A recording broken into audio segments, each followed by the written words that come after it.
Structure B1 is without doubt the primary family shrine for the rulers of Kahapech. And we know that because of its position in the site, as well as the different incredible discoveries that have been made on that building. Usually what we know is that the family shrine, where many of the tombs and burials of the elite people were, is usually located on the eastern side.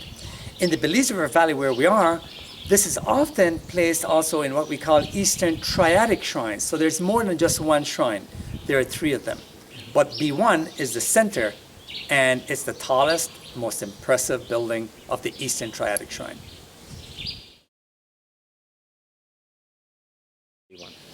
From the work we've been doing and continue to do on Structure B1, it is obvious that the two main purposes or functions of that building were to conduct public rituals, especially on major events when the populace would have been gathered in front here in the big courtyard, where the priest, perhaps the ruler, or and both of them, sometimes one was, the ruler was also the most important priest, that he would go up there and conduct ceremonies on behalf of the people. The second major function was to bury his ancestors, the ancestors of the ruler. And they put them in there, and we know they've placed them from Preclassic times right up to when the site was abandoned.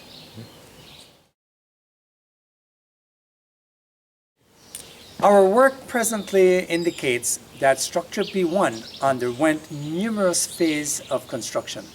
The earliest that we have found to date goes back to what we call the Middle Preclassic, sometime between 400 and 600 BC.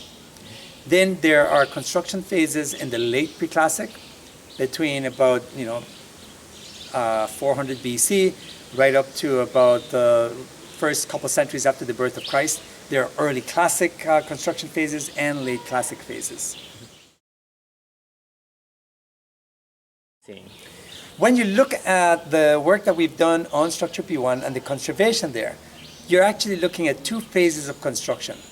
The last or terminal phase and the penultimate or second last. We know that the last one dates to sometime around 850 AD, and the one just before that probably dates sometime around 550 AD.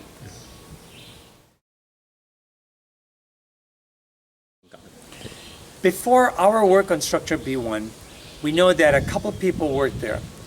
A guy by the name of Peter Schmidt, German archaeologist who worked for the government of Belize, came up and did some salvage work at the summit of the building. And then in the 90s, another archaeologist by the name of Joseph Ball from San Diego State did some excavations at the base of the building. And then more recently, the BVAR-AFAR project has been working on it now for 3 consecutive years. Yeah.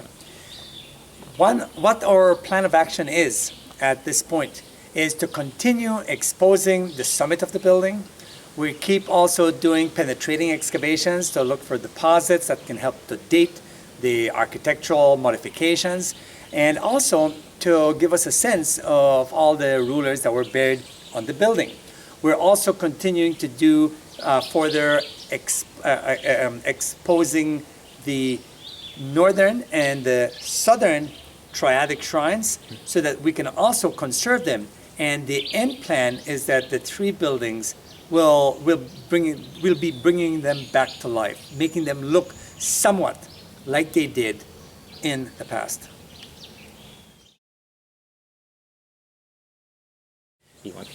B1, fortunately, received only minimal attention by the looters. I mentioned to you that Peter Schmidt, this German archaeologist, had come and done some work there. And the reason is because in the late 60s, around 1969, he came up to the site and saw some evidence that somebody had started to dig at the summit.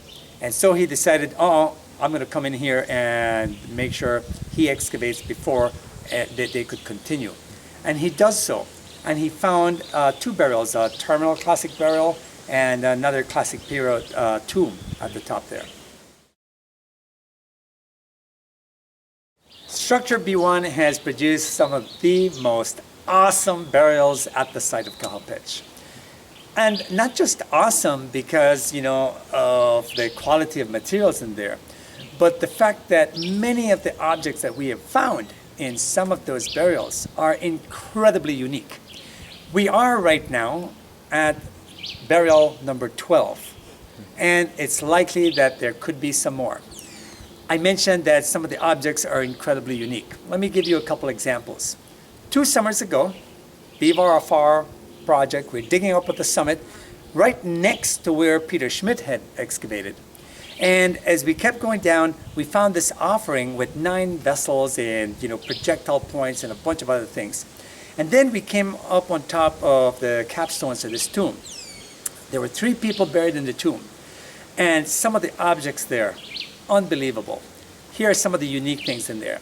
We found 3 rings. 2 of those rings had inscriptions.